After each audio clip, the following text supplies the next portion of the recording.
Bom, o Slam é um campeonato de poesia falada, uma competição. Surgiu em Chicago nos anos 80, no começo dos anos 80, e a ideia principal do Poetry Slam, na verdade, né? O Slam de poesia seria a tradução, e Slam, que a gente fala Slam, e algumas pessoas até confundem com o Slam do islamismo, na verdade é S-L-A-M, Slam seria. E a gente brasileiro fala Slam. Ele é uma terminologia emprestada do basquete, do tênis, do esporte. Então você pode ver o Grand Slam de Roland Garros, o Grand Slam de basquete, que é o campeonato, né? Então o campeonato Slam, Poetry, poesia, Poetry Slam. Então ele tem 3 regras básicas, que são poemas próprios, no máximo 3 minutos, sem acompanhamento musical. É o poeta ali, com a sua voz, e o júri popular, que é escolhido na hora, para dar notas de 0.0 a 10.0, o que eu costumo dizer que é, né, uma ideia de jirico, dar nota para poesia, porque pense bem, como é que você vai dar nota para poesia em 3 minutos, né? Poesia não é algo ao que se atribua nota. Então a nota que o jurado dá ali é para criar o jogo, né? Foi criado pelo Mark Smith, que é um cara de Chicago, para trazer de volta o interesse das pessoas para a poesia. Na verdade, o objetivo principal é esse. E para isso tem um jogo. Ele começou a notar que quando você coloca o jogo, porque as pessoas torcem e prestam atenção e querem ver quem ganha, né? Isso cria uma atenção imediata, foca a atenção das pessoas naquilo. Então é uma desculpa mais, né? O jogo, a competição, ela não deveria estar em primeiro plano. Mas como tudo é competitivo, a sociedade acaba sendo competitiva, às vezes a gente tem slams bem competitivos também. Mas a ideia é devolver, né, ou fazer com que as pessoas entendam que a poesia não é de um ou de outro, da academia ou do livro só, né? A poesia é para todos, todo mundo pode ler e se emocionar e sentir e fruir ali no texto poético, como escrever também, né? A gente não está falando de qualidade exatamente, a gente está falando de expressão, a gente está falando ali no slam, no caso, de performance. O que é a performance? É o que está sendo dito, o que foi escrito e como está sendo dito. O corpo, a voz, a criatividade que está abordando o assunto, a urgência daquilo. São muitos fatores, né? A performance, ela engloba também o público, engloba o clima que está sendo feito ali, o slam, na rua, engloba tudo. Então, às vezes as pessoas falam, ah, não, mas a qualidade do texto escrito, não se trata disso. O slam se trata da performance. Performance é muita coisa além do texto, né, da qualidade do texto poético, escrito, porque não dá nem para analisar em 3 minutos, né? É como bateu ali, é como aquele poeta, aquela poeta move o público. Então, espero ter respondido. O slam é basicamente isso, uma competição de poesia falada, né, que é um jogo, é meio um programa de auditório, é meio uma diversão, é meio uma instrução, né, porque as pessoas têm se ido para se educar também. E é um jeito que, hoje em dia, por exemplo, no Brasil, muitas professoras têm usado o slam na sala de aula, porque não conseguiam falar com os alunos, né, com um programa muito, com literaturas, com uma realidade muito distante. E, né, por meio do slam, começa com a poesia popular urbana e você consegue chegar em outros autores, né, tirando esse preconceito inicial.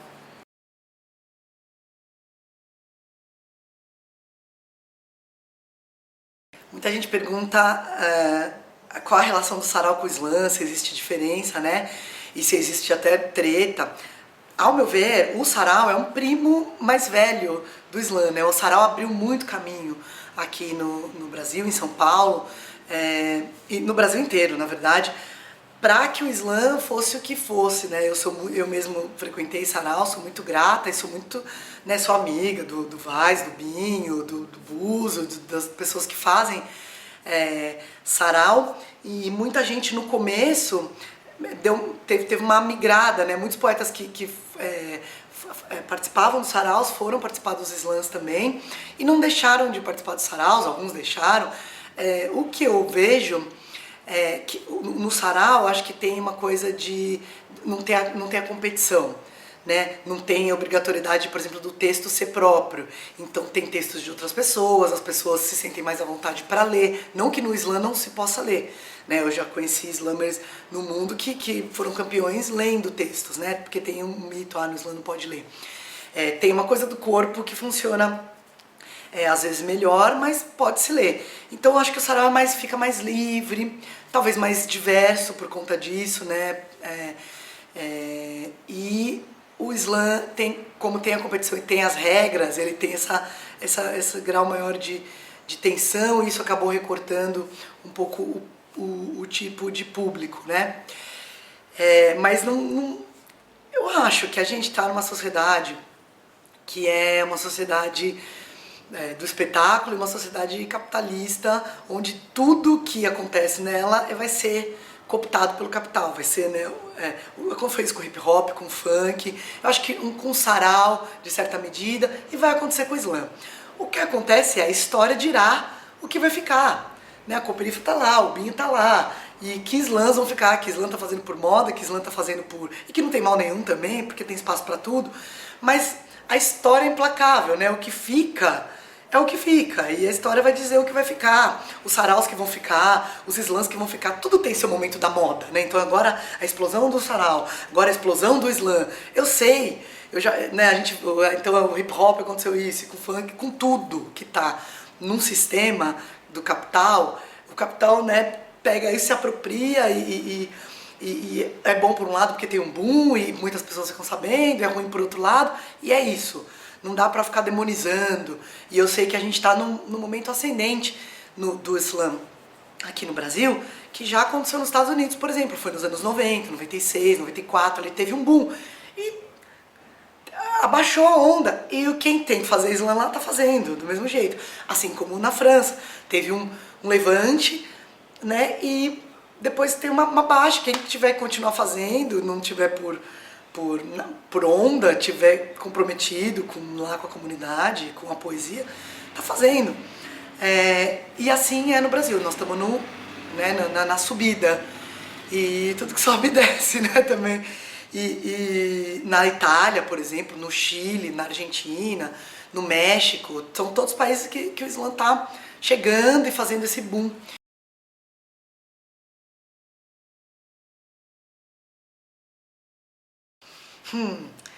Tem essa discussão, né? Se poesia oral é literatura, se pode falar em literatura oral. Eu não sei, eu acho que sim. O sarau é um gênero literário. É porque o slam, o sarau, eles na verdade são eventos, né? Não tem, a gente costuma falar que não tem poesia slam.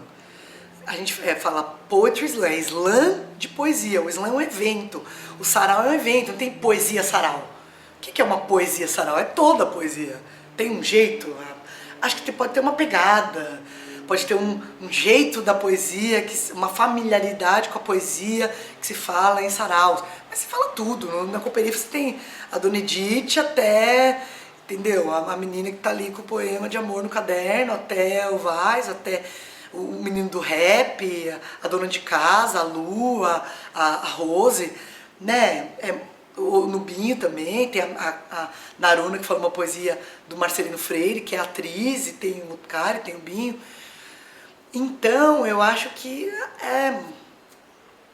é poesia, né? Eu acho que é poesia. Eu também ficar separando, a poesia é um gênero literário. Então, se ela está sendo feita no sarau, no slam, na rua, tem suas características, mas também é um jeito de, né, a poesia, slam, mas tem a poesia marginal, por exemplo, mas é um como de novo, um guarda-chuva que tem vários tipos de poesia, e tem a poesia que é feita no slam, que é são muitas, é um tipo, pode ser muita coisa, no sarau que pode ser muita coisa, a poesia marginal pode ser muita coisa, porque você tem autores, né, a Lisandra, o do Gueto, com muitos verbos, a Raquel, tem muito que não dá para enquadrar, né?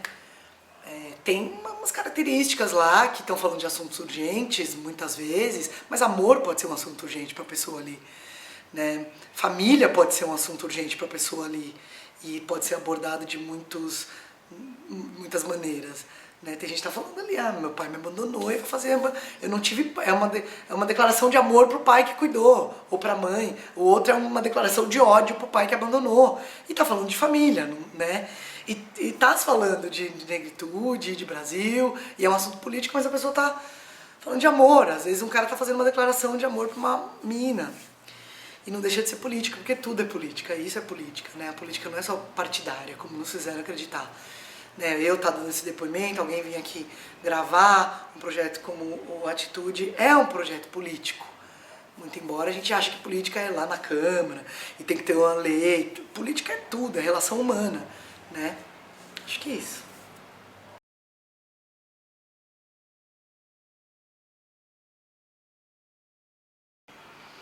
Bom, o ZAP é a Zona Autônoma da Palavra, o primeiro slam do Brasil, começou em 2008, então a gente completou em 2018 10 anos do slam no Brasil. Eu fazia parte da Frente 3 de Fevereiro, que é um grupo ativista que aborda as questões do racismo na sociedade brasileira.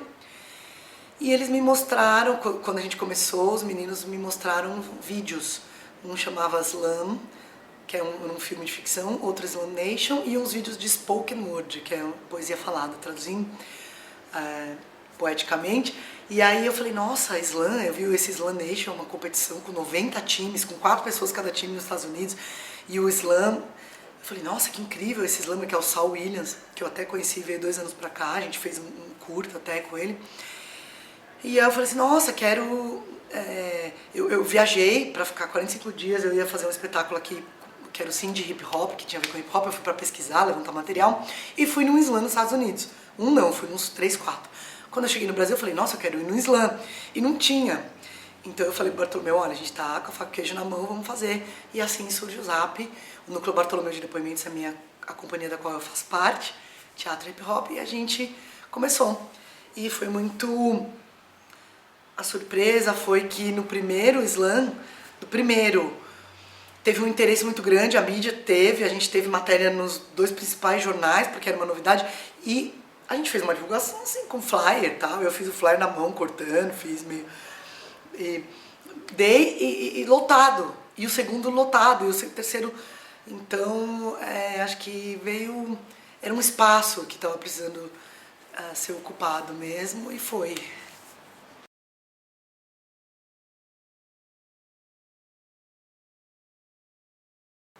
Eu participei, a gente começou o ZAP aqui no Brasil, e aí uma amiga minha que morava na Bélgica, chamada Luanda Casella, que mora lá até hoje, né, falou, Roberta, tem um negócio assim, eu participei de um negócio que tem em Paris, que é a Copa do Mundo de Slam.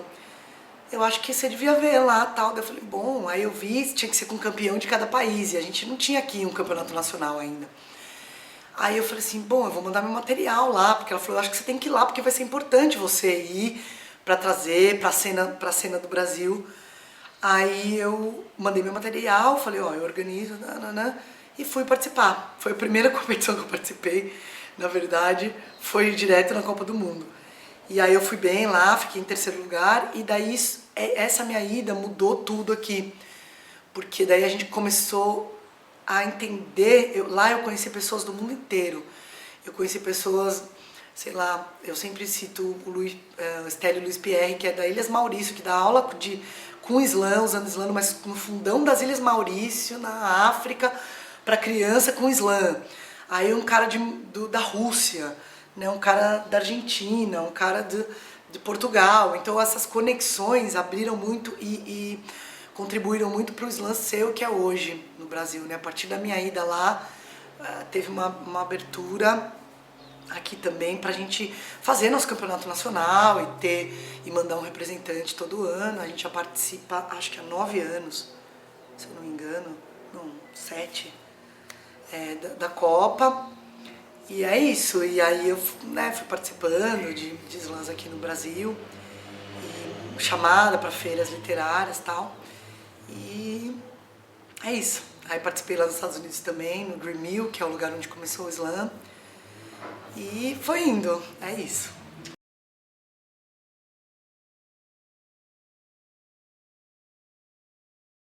Olha, na verdade mesmo, não há nenhuma novidade em fazer poesia na praça, né?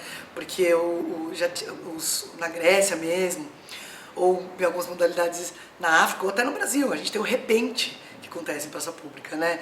A gente tem lá os aedes, os trovadores, é uma herança, é como se fosse uma árvore que dá oralidade, que tem seus braços. Tem o MC, tem o trovador, tem o, sei lá, rhéteur, tem o griot na África, tem o repentista e tem o slammer, né? Tem o sarau, o sarauzeiro, a pessoa lá, o poeta de sarau, e tem o poeta de slam, que faz parte de uma grande nave-mãe, uma árvore onde cabem muitas coisas da poesia oral, né? E também da poesia popular oral, né? Poesia que eu não sei nem, talvez seja até redundante falar popular oral, porque, né, tem um pouco disso da oposição, que o que é escrito é erudito e o oral é popular, mas os autores medievalistas que estudam os trovadores, toda a poesia que é trovadoresca, né, vem do oral, que é considerada, não sei o que lá, vem do oral. Então é um pouco furado isso, que o que é oral é popular, o que é escrito é erudito, né? É um pouco borrada essa fronteira, mas tem uma linguagem da rua, né? Tem uma característica que é urbano um pouco. Tem um ou outro slam que é em zona rural, mas tem muito essa, como hip hop, como funk, uma pegada muito urbana, né? Embora o hip hop e o funk já também chegam né, todas as periferias, eu acho que periférico, sobretudo, né? Urbano, mas sobretudo periférico. Então, e isso traz um dialeto, isso traz um jeito de escrever, isso traz um jeito de um lugar da fala, uma visão de mundo, né? Que é diferente se você for sei lá, ver um autor consagrado da Academia Brasileira de Letras, sei lá, com aquelas roupinhas, aquelas faquinhas, que pode existir também, né? Eu não demonizo, mas é uma pegada, porque tá calcada na audiência, seja como ela se manifeste, porque tem gente que fala baixo e de um assunto e é urgente, tem gente que grita e é urgente, mas acho que tem essa pegada da urgência, sobretudo.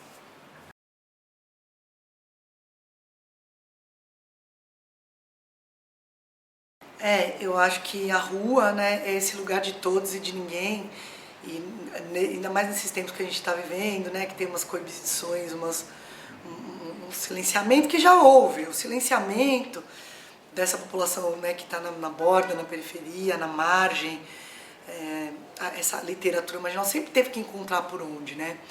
E a importância de estar nas praças, nos centros e nas periferias é essa ocupação do espaço público como ágora, que é o princípio do teatro, é o princípio da política, né? A política, né, ao menos com o seu termo grego, né, polis, é política porque é né, essa discussão dos problemas da cidade feito na praça pública.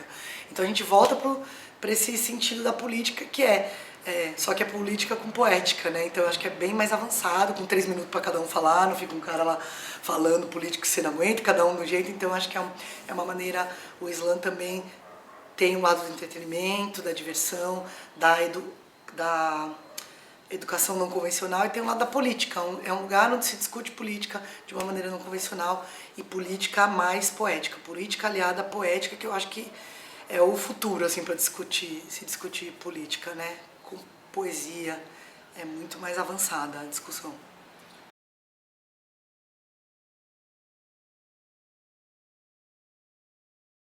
Olha, também as pessoas perguntam, né, se o slam tem muita influência da linguagem do rap ou se é uma coisa para MCs. No começo, quando a gente começou, os MCs iam muito bem, porque tem essa coisa de saber de cor e o ritmo, né? O rap quer dizer rap, rhythm and poetry, ritmo e poesia.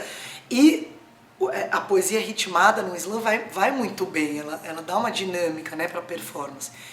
Então no começo a gente tinha muitos MCs. E tem ainda, né? Eu acho que tem um parentesco. Não é, na verdade, uma batalha de MC, porque tem outras características. Tem MCs que vão muito bem, porque pegam a coisa do slam, que tem um negócio narrativo também. Não adianta, sei lá, e só cantar um rap sem base, né? Tem uma relação com o público, um olhar, tem outras malandragens, macetes, assim, que os MCs vão pegando, porque são muito observadores também. E já teve essa presença mais forte no começo, que isso migrou para as mulheres e depois mulheres negras. No começo do Islã não tinha mulher, por exemplo, quase participando. Eram os MCs que chegaram, depois as mulheres chegaram, e as mulheres negras e cada vez mais novas. Hoje você tem, né, o Islã, ele tem uma cara de... Acho que o Islã das Minas também, que é um Islã que está espalhado no Brasil inteiro, tem filiais no Brasil inteiro, né, trouxe muito isso. As meninas cada vez mais negras e cada vez mais jovens, o que é ótimo, porque, né, se a gente tem uma população oprimida e marginalizada e né, que não tem sua voz ouvida, imaginem, né, as mulheres negras, né, a Angela Davis que fala, né, ser negra, né, ativista, já é sendo mulher ainda, isso ainda é uma voz que precisa ser mais ouvida ainda.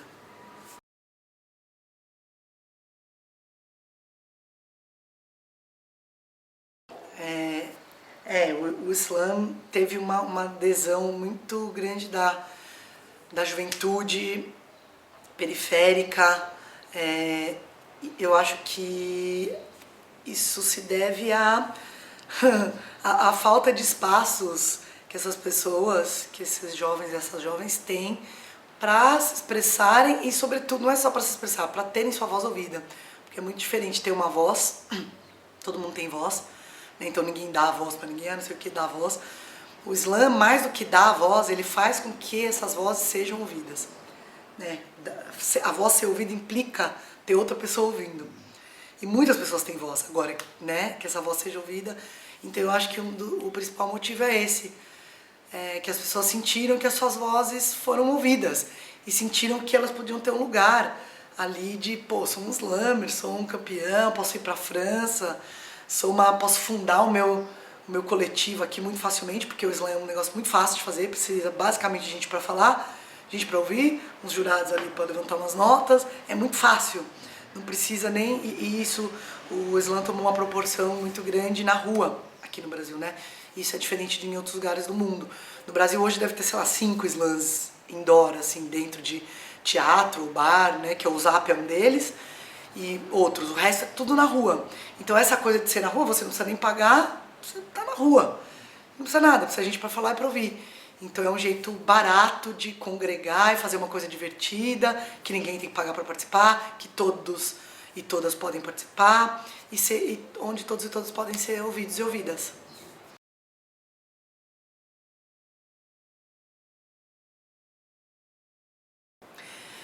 Sim, a gente tem agora um slam interescolar que é organizado pelo Emerson Alcalde, que é um dos fundadores do segundo slam do Brasil, que é o slam da Guilhermina, que é o slam que propaga essa coisa de fazer slam na rua.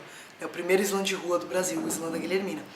E eles estão fazendo campeonatos interescolares, acho que também inspirados lá na França, na Copa do Mundo, eles têm um campeonato, eles usam muito o slam nas escolas e é muito lindo. E aqui no Brasil as professoras estão assim, nossa, elas vêm agradecer, porque elas estão restabelecendo um elo perdido com a molecada, porque às vezes o conteúdo está muito longe. Então o slam está restabelecendo nas escolas. A gente tem, eu acho que, bom, deve estar indo para uns 60 escolas, 80 em São Paulo. Eu sei que em Minas está rolando, e em alguns lugares as professoras estão descobrindo, as escolas estão descobrindo o slam como uma plataforma, uma ferramenta, né? Porque na verdade não é o slam em si, é um portal para você trazer todo o conteúdo da literatura brasileira, né, da redação, e quebrando a resistência que as pessoas têm com literatura, que às vezes não é nem só que a molecada não quer saber, às vezes foi colocado na cabeça que isso não é pra mim. Ai não, Machado de Assis é difícil, não é pra mim, não entendo nada, às vezes não entende mesmo, porque a alfabetização foi tão deficitária que às vezes a pessoa não entende mesmo. Às vezes a pessoa fala assim, abre, não... Então, né, começando com uma linguagem um pouco mais acessível, né, e vendo, e até não, tem poetas de slam e do sarau que usam uma linguagem super, né, já rebuscada, palavras e construções, só que a pessoa tá ali e fala, nossa, mas esse moleque é igual eu, essa menina é igual eu, ela tá ali, é a tal da representatividade, né?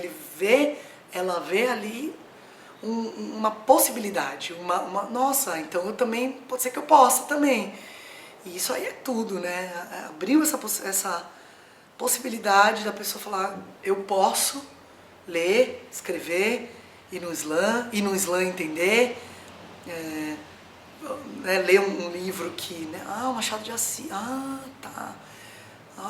Tal coisa, tem muitos poetas no Brasil, não tem só os clássicos. O Arnaldo Antunes também é um poeta. O Mano Brown. Letra de rap é poesia, né? Que o Vaz fala muito, o Renan do Inquérito, né? Que é um grupo de rap que vai nas escolas e também tem um trabalho super com a parada poética, educacional. Então é isso, eu acho que tem um caminho muito bonito aí e ainda já aberto, explorado, mas perto do potencial dele, muito pouco explorado e que vai ser muito explorado com certeza.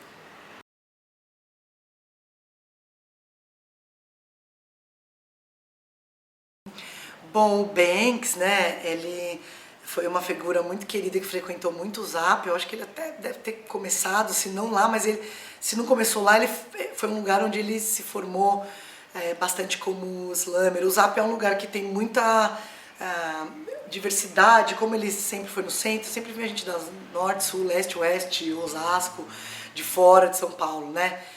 Então, ele e o Cérebro lá, né, tinha a dupla, eu acho que ele encontrou um espaço para que não era o rap, mas para colocar em andamento a poesia que ele tinha ali, um outro tipo de expressão que ele tinha ali, as coisas que ele tinha entaladas e queria falar, né? Então eu acho que o exemplo dele é um exemplo que acontece com muitos, são pessoas que vão e encontram um espaço para respirar, para falar, para ser ouvida, para serem ouvidas, né?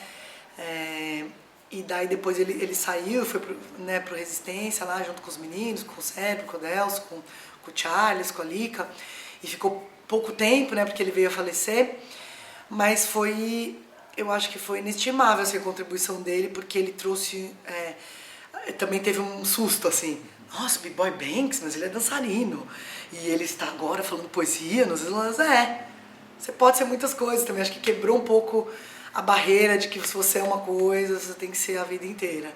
Né? Um poeta pode ser poeta e começar a dançar, um b-boy pode ser poeta, e a gente pode ser o que a gente quiser. Então eu acho que teve essa quebra, a contribuir, né, fora o que ele representa na história da cultura hip hop no Brasil, teve essa quebra de paradigma, né, que você pode ser muitas coisas, você pode ir lá falar e participar, e uma galera pode conviver com a outra, e ter levado para esse outro público também o slam.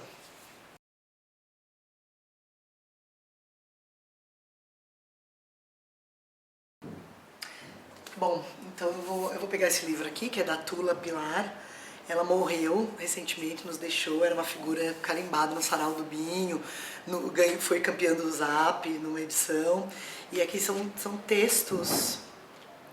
Vou ler um texto dela, em homenagem a ela. Vamos ver aqui.